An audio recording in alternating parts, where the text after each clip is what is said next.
from my perspective as chairing this session. First of all, I'd just like to say about David's presentation and this whole issue of resource.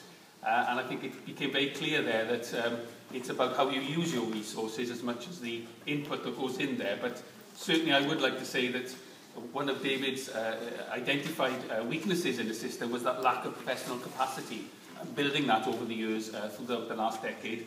And there is a resource issue there, I think. It's a question of how you address that and how you get the resources for that. But I think it's clear that we need to pump some of our resources nationally into increasing professional capacity. I think the government is looking at that, and I think the government is trying to do that.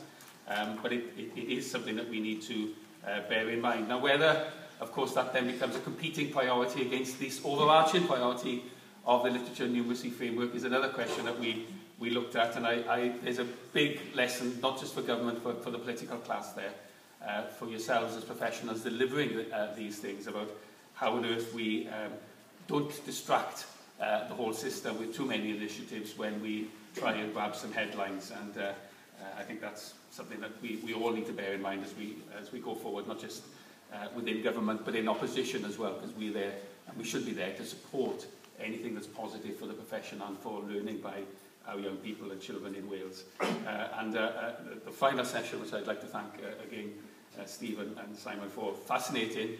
So much happening there. I just reflect in everything that I've learned over the last couple of years since becoming an Assembly member, is that often the more I know, the less I understand. But it is such a complex system, and what you put out and what you get out goes through so many social and technology filters.